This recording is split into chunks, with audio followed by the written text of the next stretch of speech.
온 세상에 알리어라. 구원의 주 하나님이 놀라운 일 행하셨다. 들판마다 오곡백과 가득하고 집집마다 웃음소리 넘쳐난다. 만백성아 감사하라. 생명의 주 하나님께 추수감사 드리어라.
우리 주님 하신 일이 어찌 그리 많으신가. 계곡마다 물이 흘러 새와 짐승 해가라고 농사짓는 땅에서는 곡식들이 풍족도다. 우리 주님 하신 일이 어찌 그리 놀라운가. 온누리에 가득 찬 곳 아름답고 오묘하다. 내 평생을 다하도록 찬양 노래 부르리라.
너희는 영원토록 주님을 의지하여라. 주 하나님만이 너희를 보호하는 영원한 반석이시다. 반석같이 변함없는 주님의 사랑에 의지하여 우리 모든 죄를 고백하고 회개합시다.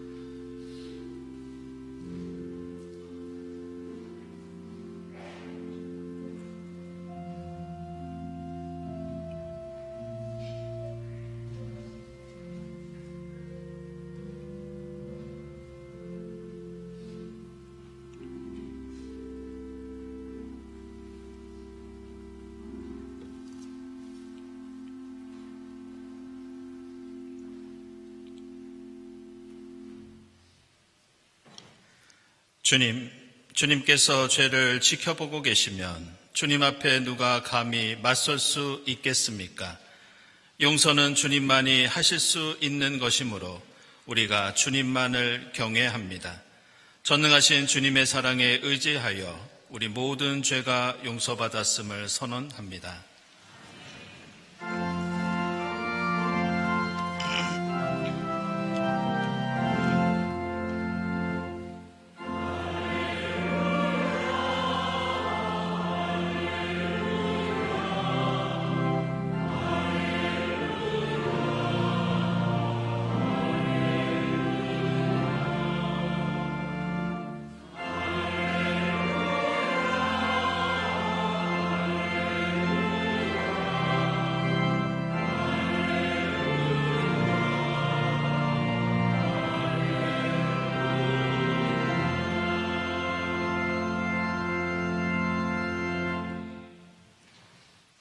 구약의 말씀은 신명기 26장 1절에서 3절 그리고 9절에서 11절입니다. 주 당신들의 하나님이 당신들에게 유산으로 주시는 그 땅에 당신들이 들어가서 그것을 차지하고 살 때에 당신들은 주 당신들의 하나님이 당신들에게 주시는 땅에서 거둔 모든 농산물의 첫 열매를 광주리에 담아서 주 당신들의 하나님이 자기의 이름을 두려고 택하신 곳으로 가지고 가십시오. 거기에서 당신들은 직무를 맡고 있는 제사장에게 가서 주님께서 우리 조상에게 주시겠다고 맹세하신 대로 내가 이 땅에 들어오게 되었음을 제사장에게 섬기시는 주 하나님께 오늘 아뢰옵니다 하고 보고를 하십시오. 주님께서 우리를 이곳으로 인도하셔서 이 땅 곧 젖과 꿀이 흐르는 땅에 우리에게 주셨습니다. 주님께서 내게 주신 땅의 첫 열매를 내가 여기 가져왔습니다. 그리고 당신들은 그것을 주 당신들의 하나님 앞에 놓고 주 당신들의 하나님께 경배드리고 레위 사람과 당신들 가운데서 사는 외국 사람과 함께 주 당신들의 하나님이 당신들과 당신들의 집 안에 주신 온갖 좋은 것들을 누리십시오. 아멘.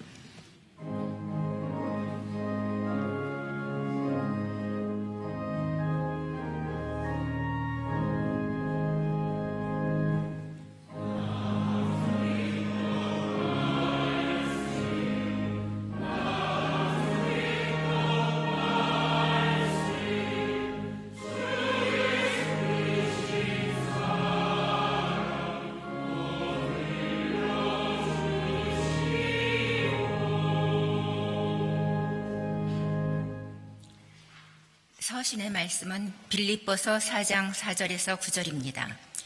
주님 안에서 항상 기뻐하십시오. 다시 말합니다. 기뻐하십시오. 여러분의 관용을 모든 사람에게 알리십시오. 주님께서 가까이 오셨습니다. 아무것도 염려하지 말고 모든 일을 오직 기도와 간구로 하고 여러분이 바라는 것을 감사하는 마음으로 하나님께 아뢰십시오. 그리하면 사람의 헤아림을 뛰어넘는 하나님의 평화가 여러분의 마음과 생각을 그리스도 예수 안에서 지켜줄 것입니다.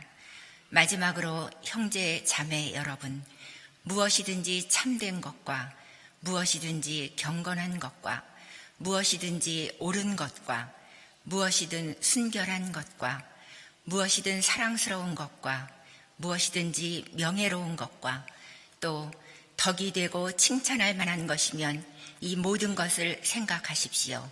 그리고 여러분은 나에게서 배운 것과 받은 것과 듣고 본 것들을 실천하십시오. 그리하면 평화의 하나님께서 여러분과 함께 하실 것입니다. 아멘.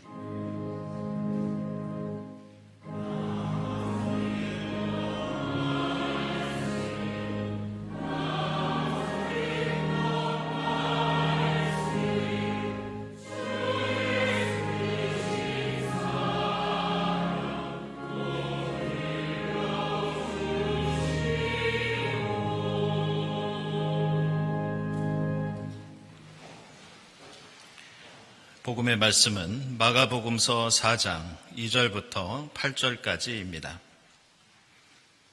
예수께서 비유로 여러 가지를 가르치셨는데 가르치시면서 그들에게 이렇게 말씀하셨다. 잘 들어라. 씨를 뿌리는 사람이 씨를 뿌리러 나갔다.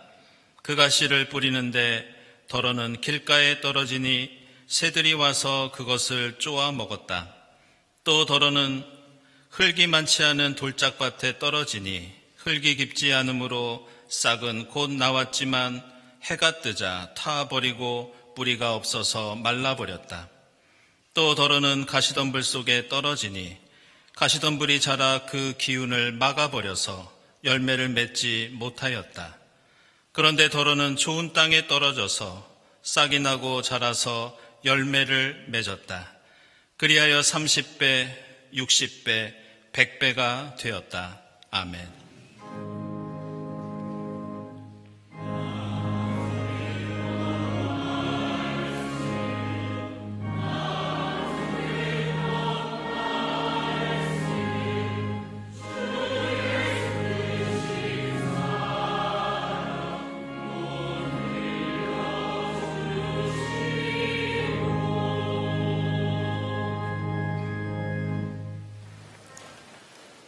친교와 소식 시간입니다. 오늘은 창조절 7번째 주일이면서 추수감사 주일입니다. 이 자리에 함께 하신 교우들 또 온라인으로 예배드리는 교우들 환영합니다. 우리 교회 처음 오신 분들 환영하고요. 교회에 대해서 궁금한 점이 있으신 분들은 세교실을 찾아주시기 바랍니다. 우리 주위에 계신 분들과 함께 평화 인사 함께 나누겠습니다. 주님의 평화를 빕니다.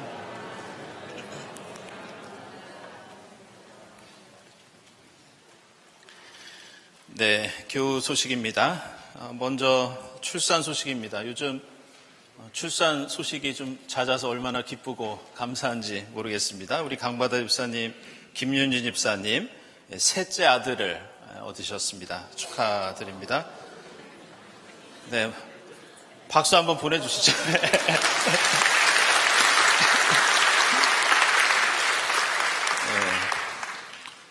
네, 이자희 권사님 주관하시는 전시회가 19일까지 이어지는데요. 축하드립니다. 출국하신 분 주님께서 지켜주시기를 기원하고요. 기도의 모임 강구는 주보 참고해 주시기 바랍니다. 오늘 저희는 추수감사주일 예배를 드리고 있고요. 오늘 2부 예배 후에 교육관 앞마당에서 민속놀이 부스가 마련되어 있습니다. 그리고 추수감사주일 헌금은 아래와 같이 책정되어 있습니다. 여러분들 참고해 주시고요. 그리고 오늘 저희 교회에서 추수감사주일 선물을 좀 준비했습니다. 송편을 준비했는데요. 여러분들 예배 마치시고 돌아가실 때 예배당 앞에서 하나씩 받아가시고요.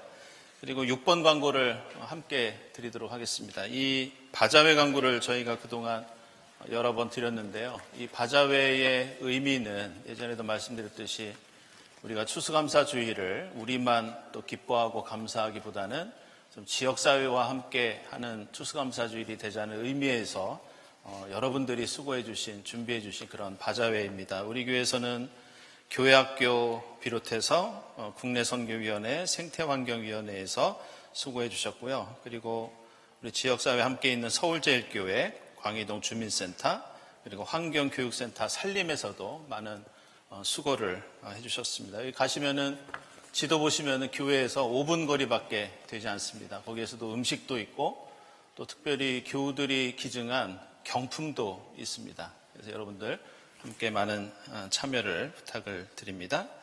그리고 오늘 오후에는 창립 80주년 여의 포럼 두 번째 시간이 이어지겠습니다. 오늘 주제는 여의 강원영 목사님과 에큐메니칼 운동에 대해서 박경서 장로님 그리고 배현주 교수님 모시고 강의 듣고 또 대담하는 그런 자리를 마련했습니다. 여러분들 많은 관심과 참여 부탁드립니다.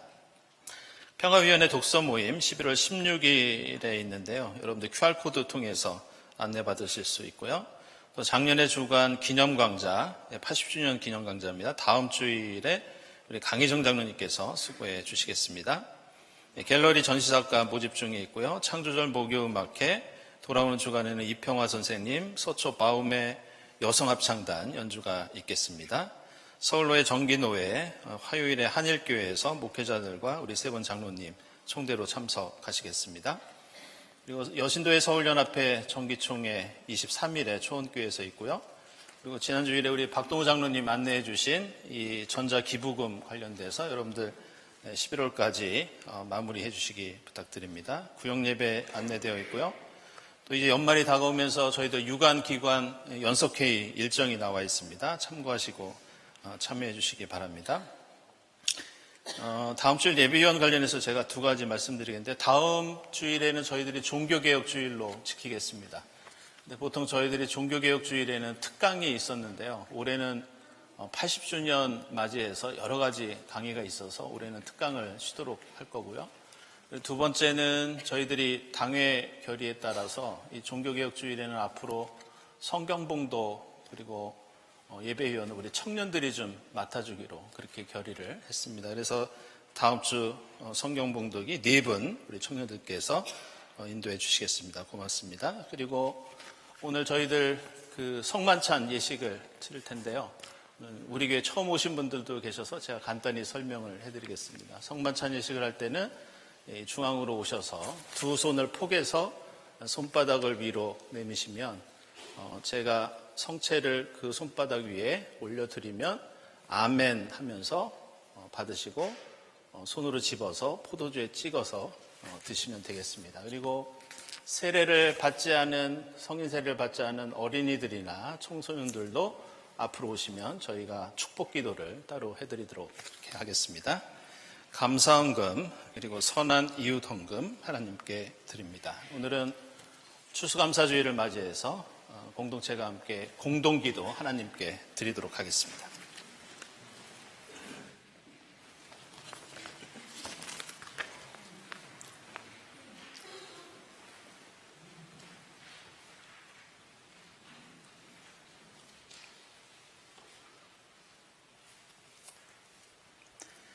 창조주 하나님, 가을의 들녘마다 익은 곡식이 고개 숙이는 이때 지금 여기까지 저희를 지켜주시고 인도해 주신 주님의 은혜에 감사드립니다.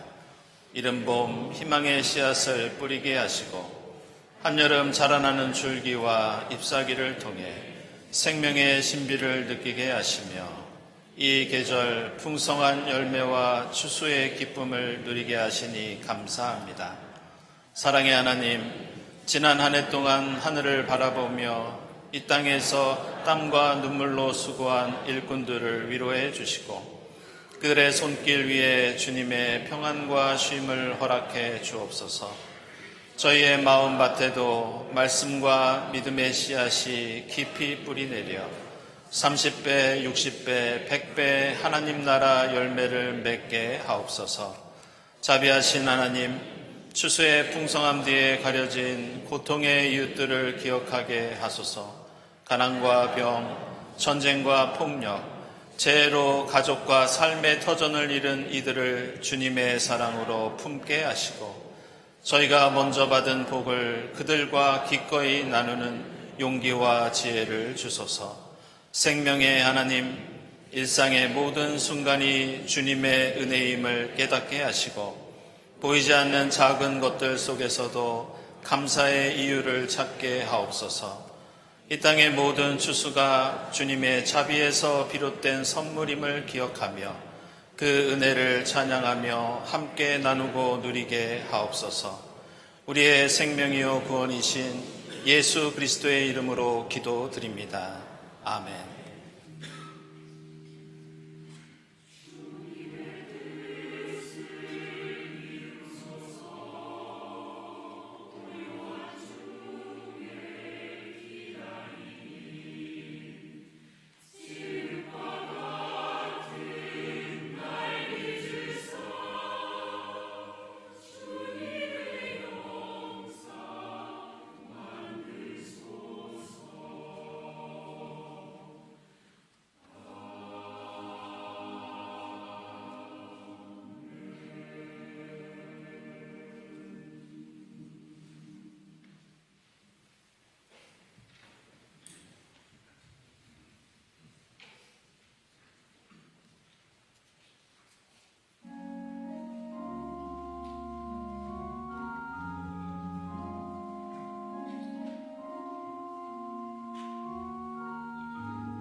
네, 이부성가대 은혜로운 추수 감사 찬송을 들려주셨습니다.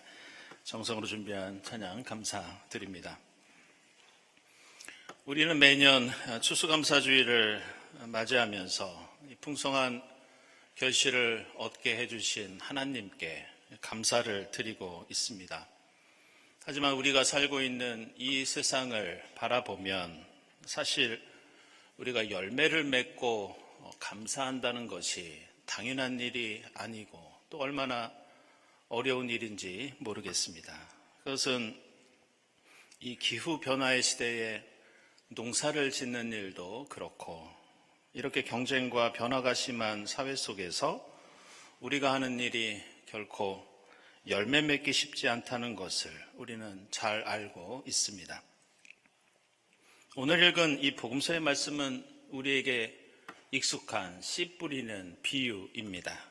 오늘 비유의 내용을 보면 농부가 씨를 뿌렸을 때 더러는 길가에 떨어져서 새들이 쪼아 먹었고, 더러는 돌짝밭에 떨어져서 햇볕에 말라버렸고, 더러는 가시덤불에 떨어져서 열매를 맺지 못했다는 그런 말씀이 나옵니다. 하지만 더러는 좋은 땅에 떨어져서 풍성한 열매를 맺었는데 30배, 60배, 100배의 결실을 얻었다고 예수께서 말씀하고 있습니다. 이 말씀에 대한 사람들의 반응을 보면 사실 두 부류로 나뉘는 것을 볼 수 있습니다. 어떤 분들은 길가에 떨어지거나 돌짝밭이나 가시덤불에 떨어진 씨앗이 이렇게 많은데 우리는 과연 제대로 열매 맺을 수 있을까? 그렇게 염려하고 걱정하는 분들도 있습니다. 반면에 어떤 분들은 좋은 땅에 떨어진 씨앗들을 바라보면서 나는 여러 배의 열매를 맺을 수 있다고 생각하고 그 희망 가운데 노력하는 그런 분들도 있습니다. 그런데 우리가 생각해야 할 것은 이 말씀에 대해서 물론 우리가 어떤 느낌을 받느냐 그것도 중요합니다. 하지만 과연 예수께서는 어떤 목적과 의도를 가지고 이 비유의 말씀을 사람들에게 그리고 오늘 우리에게 말씀하고 있는지 거기에 집중할 필요가 있겠습니다. 그런 의미에서 오늘 비유에서 가장 중요한 것은 이 비유에 4번이나 거듭 반복되고 있는 단어가 하나 있습니다. 그것은 더러라는 표현입니다. 이 길가와 돌짝밭과 가시덤불 그리고 옥토에 떨어진 더러로 표현되고 있는 이 씨앗의 양이 얼마나 되느냐에 따라서 이 말씀은 열매 맺지 못할까 염려하고 걱정해야 하는 경고의 말씀이 될 수 있습니다. 반대로 이 더러가 얼마나 되느냐에 따라서 너희는 좋은 땅에 떨어진 씨앗이라는 용기와 격려의 말씀도 될 수 있습니다. 그런데 오늘 말씀을 헬라어 본문으로 보면 우리는 예수께서 이 말씀을 우리에게 어떤 의도로 해주셨는지 명백히 알 수 있는 단서가 이 말씀 속에 담겨 있습니다. 그것은 예전에 제가 성경 공부 시간에도 말씀드린 적이 있는데 놀랍게도 길가에 떨어진 씨앗의 숫자가 얼마나 되느냐. 4절의 더러를 헬라어로 보면 호멘이라고 해서 이 단어는 단수입니다. 즉 하나의 씨앗만이 길가에 떨어졌다는 그런 뜻입니다. 그렇다면 5절에 돌짝밭에 떨어진 씨앗의 숫자는 얼마나 되느냐. 여기도 헬라어로 알로라고 해서 이것도 역시 단수입니다. 그래서 우리말로 하면 다른 하나 이런 뜻입니다. 그리고 이것은 7절에 가시덤불에 떨어진 씨앗도 마찬가지입니다. 여기도 알로라고 해서 또 다른 하나, 바로 하나의 씨앗만 가시덤불에 떨어졌다고 지금 예수께서는 말씀하고 계십니다. 그런데 주목할 것은 8절에 나오는 옥토에 떨어진 씨앗만 앞의 씨앗들과는 완전히 다른 의미를 담고 있습니다. 여기서 더러는 헬라어로 알로가 아니라 알라라고 해서 우리말로 하면 다른 것들, 즉 이 씨앗들만 복수형입니다. 따라서 길가와 돌짝밭과 가시덤불에 떨어진 몇 개의 씨앗 이외에는 농부가 뿌린 수많은 다른 씨앗들은 모두 좋은 땅에 떨어졌다. 예수는 이런 가르침을 우리에게 주고 있습니다. 그래서 우리는 예수께서 이 씨 뿌리는 비유를 통해 우리에게 이렇게 말씀하고 계신 것을 알 수 있습니다. 사람들 중에는 극소수가 길가나 돌짝밭이나 가시덤불에 떨어진 것처럼 열매 맺지 못하는 삶과 신앙을 가질 때도 있다. 그러나 너희는 걱정하지 말고 염려하지 말아라. 너희는 대부분 좋은 땅에 떨어진 씨앗들이다. 그러니 오직 열매 맺는 데에만 집중하여라. 의심과 걱정을 뒤로하고 오직 30배, 60배, 100배의 결실을 위해서 노력하여라. 이것이 오늘 씨 뿌리는 비유를 통해서 말씀해 주시는 예수님의 마음, 우리를 향한 예수님의 뜻입니다.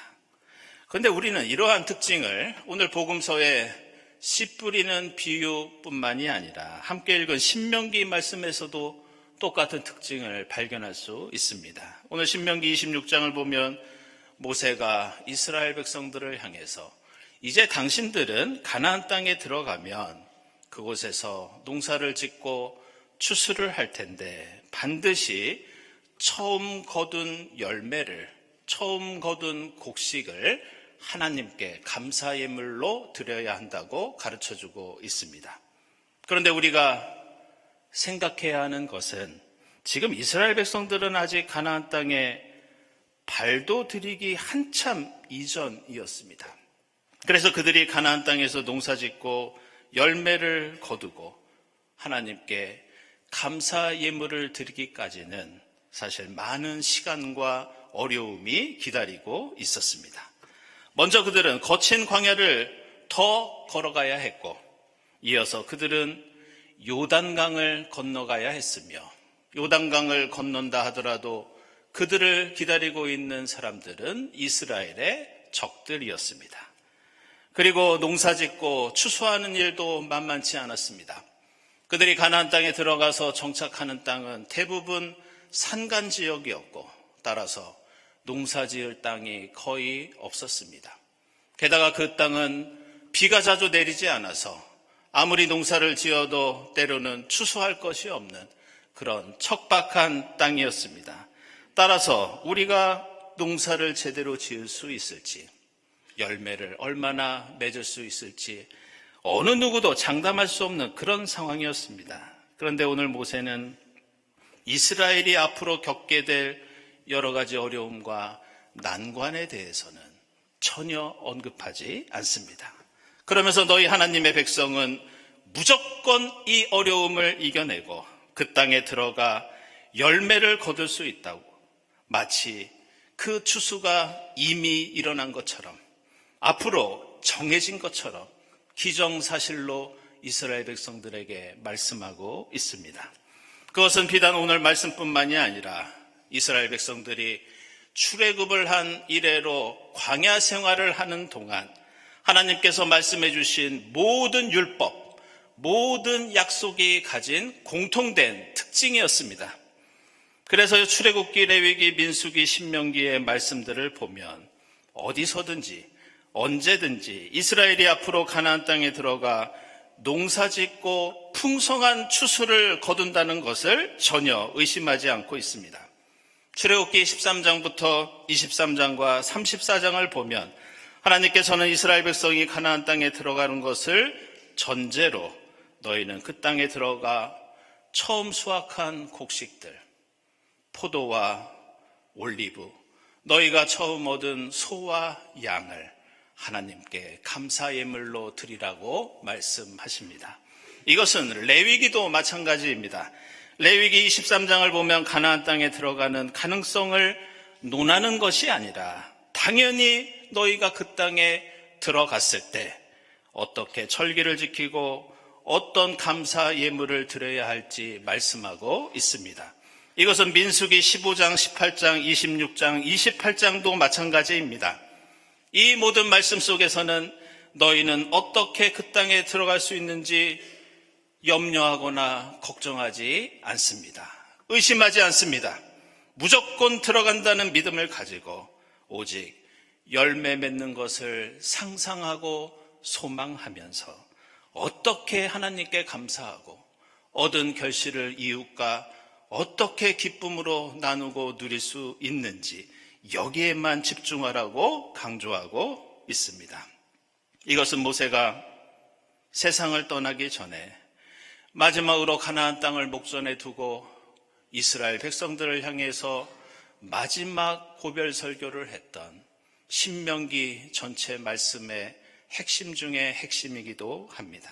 모세는 신명기 8장에서 너희는 첫 땅에 들어가서 이제 굶주리지 않고 풍족히 먹을 수 있다고 약속합니다. 11장에서는 곡식과 포도주와 기름을 얻을 것이며 12장에서는 그런 복을 받을 것을 감사하며 하나님께 정성을 다해 예물을 드리라고 말합니다. 14장, 16장, 28장에서도 너희가 들어간 땅에서 하나님이 주시는 은혜와 복을 누릴 때 너희는 하나님 앞에서 너희만이 아니라 이웃과 함께 기뻐하고 감사하라고 명령하고 있습니다.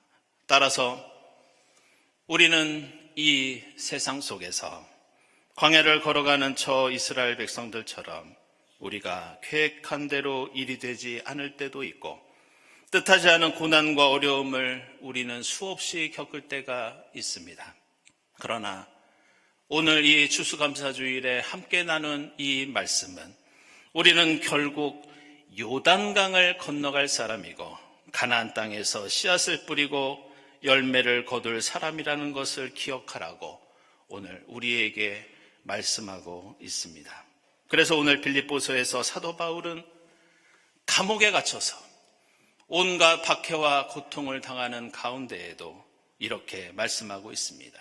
항상 기뻐하고 감사하십시오. 그러면 주님의 평화가 우리와 늘 함께 하실 것입니다. 이렇게 위로와 용기, 옥토로 살아가는 그리스도인을 향해서 풍성한 위로와 용기를 내려주고 있습니다. 그리고 사도 바울이 이러한 고난 속에서도 기뻐하고 감사할 수 있던 그 근거는 오늘 우리가 읽은 빌립보서 말씀 바로 앞에 나오는 3절에 기록되어 있는데 그것은 바로 우리가 구원의 생명책에 기록되어 있다는 것, 우리 주님께서 우리에게 부활의 생명의 열매를 풍성히 베풀어 주셨다는 것, 이것이 우리는 열매 맺는 존재이고 하나님께 기뻐하고 감사할 수밖에 없는 그런 사람들이라는 것을 사도 바울은 강조하고 있습니다. 사랑하는 여러분, 비록 우리 앞에는 광야도 있고 요단강도 있고 가시덤불과 돌짝밭도 있지만 하나님 안에서 먼저 무조건 기뻐하고 감사할 수 있기를 바랍니다. 하나님께서는 우리를 옥토에 떨어진 씨앗, 열매 맺는 백성, 부활의 생명을 누리는 하나님의 자녀로 삼아 주셨습니다. 사도 바울에 이어서 1세기와 2세기에 초대교회의 주교였던 안디옥에 이그나티우스라는 분이 있었습니다. 그는 로마로 끌려가 잔혹하게 순교를 당했는데 이분은 로마로 압송당해 가는 그 과정에서 자신이 목회했던 몇몇 교회에게 편지를 썼던 것이 지금도 남아 있습니다. 그런데 죽음을 앞둔 그의 마지막 편지들, 그 중에서도 마그네시아와 에베소와 로마 교회에 보낸 편지의 내용을 보면 우리는 전혀 예상하지 못했던 그런 표현들을 발견하게 됩니다. 그것은 다른 어떤 말씀보다 오늘 빌립보서에서 사도 바울이 나의 가르침을 잊지 말고 실천하라고 했던 그 권면을 이그나티우스는 그대로 받아 마지막 죽음을 앞두고 교회를 향해 감사하라는 말을 그렇게 자주 반복하고 있는 것을 볼 수 있습니다.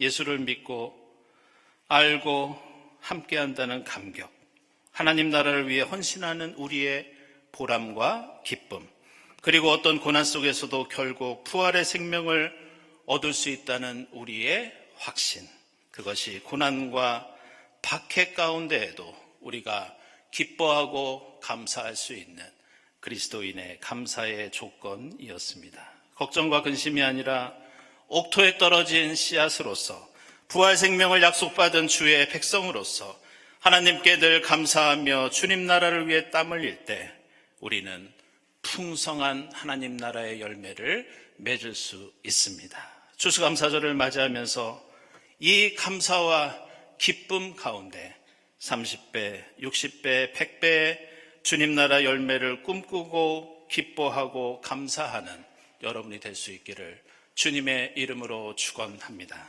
기도하겠습니다.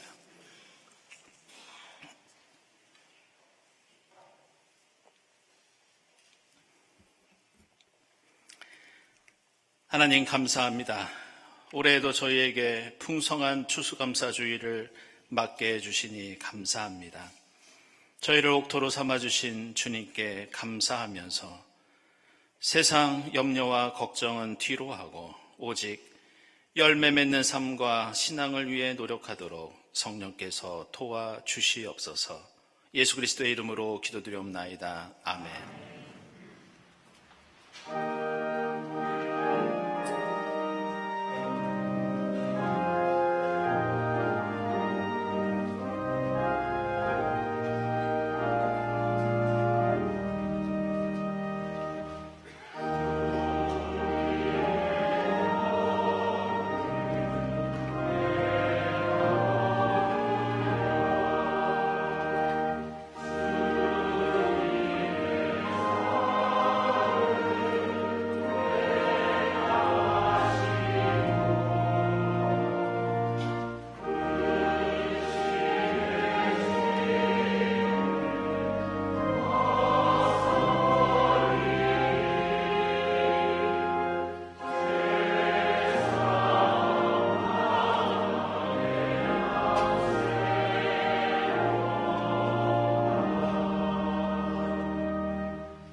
사랑하는 여러분, 이 식탁은 주님께서 자기 백성을 위하여 마련하신 잔치상입니다. 우리 주님께서는 주님 뜻대로 살고자 하는 모든 사람을 이 잔치상에 초청하십니다. 이 성만찬을 통하여 부활의 주님을 만나고 성령의 충만함을 입어 이 땅에 주님과 함께 생명의 역사를 일구는 여러분이 될 수 있기를 바랍니다. 주님께서 여러분과 함께 하시기를 빕니다. 여러분의 마음을 드높이십시오. 우리 주 하나님께 감사드립시다. 하늘과 땅을 지으신 주님, 저희가 기쁨으로 주님의 이름을 찬양하며 감사드립니다. 이 땅에 오신 그리스도를 경배하며 찬양하게 하옵소서.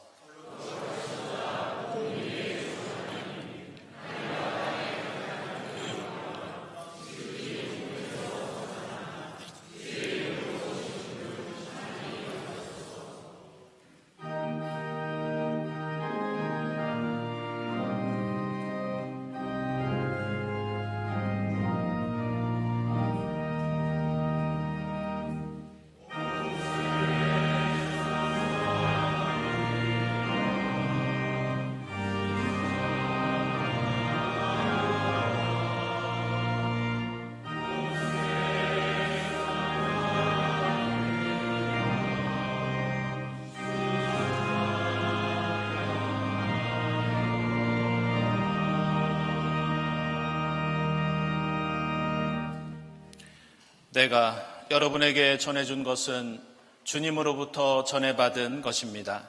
곧 주 예수께서 잡히시던 밤에 떡을 들어서 감사를 드리신 다음에 떼시고 말씀하셨습니다. 이것은 너희를 위하는 내 몸이다. 이것을 행하여 나를 기억하여라. 식후의 잔도 이와 같이 하시고서 말씀하셨습니다. 이 잔은 내 피로 세운 새 언약이다. 너희가 마실 때마다 이것을 행하여 나를 기억하여라.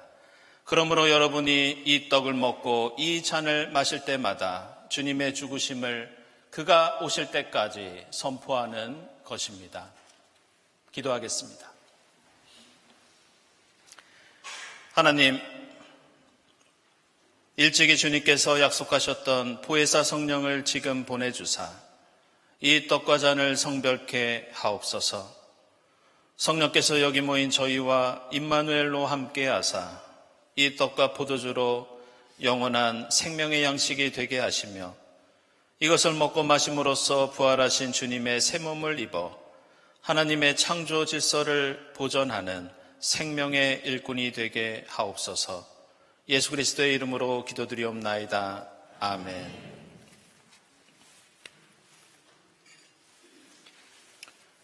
이 떡은 우리의 죄를 사하시기 위해서 십자가 위에서 찢기신 주님의 몸입니다.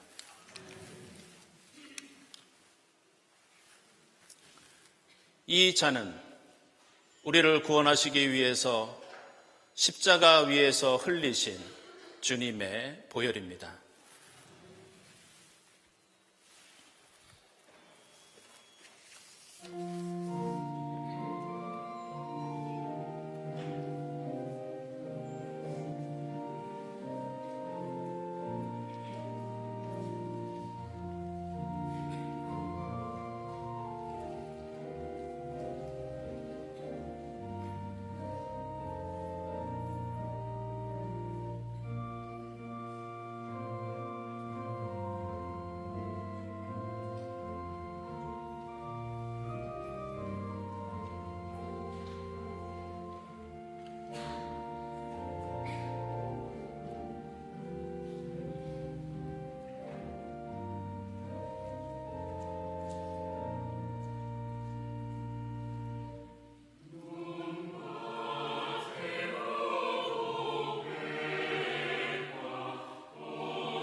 기도하겠습니다.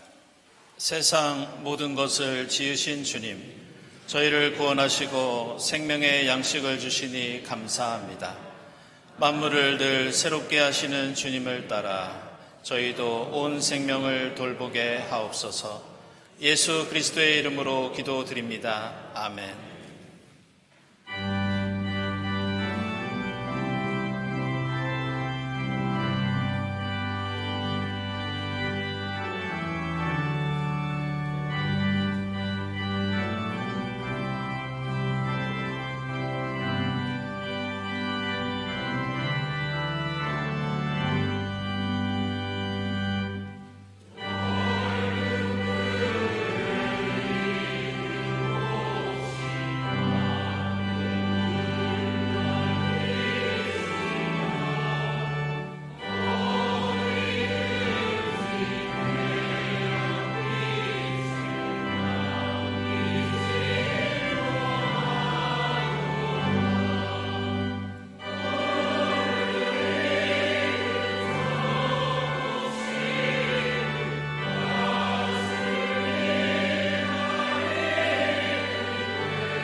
하나님 감사합니다. 고난과 역경 속에서도 저희에게 열매 맺는 계절을 허락해 주시니 감사합니다. 하나님, 저희의 감사, 저희의 기쁨, 우리 가정과 교회 안에만 머물지 않게 하시고 세상 속에서 이웃과 함께 더 넓어지고 깊어지게 하옵소서. 예물을 바치는 손길들을 기억하사 옥토로 삼아주신 하나님께 감사하면서 더 풍성한 주님 나라 열매 맺을 수 있도록 복을 내려 주시옵소서. 예수 그리스도의 이름으로 기도드리옵나이다. 아멘.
하나님 감사합니다. 올해에도 저희에게 풍성한 추수감사주의를 허락해 주시니 감사합니다. 하나님, 세상의 의심과 염려와 걱정은 뒤로 하고 저희를 좋은 땅으로 삼아주신 주님께 늘 감사하게 하옵소서. 기쁨과 감사 가운데 오직 열매 맺는 삶과 신앙을 위해 노력할 때 30배, 60배, 100배 주님 나라 열매를 맺을 수 있도록 성령께서 역사해 주시옵소서. 이 모든 감사와 간구 위에 성부와 성자와 성령 삼위일체 되신 하나님의 은총이 지금부터 영원까지 함께하옵시기를 간절히 축원하옵나이다. 아멘.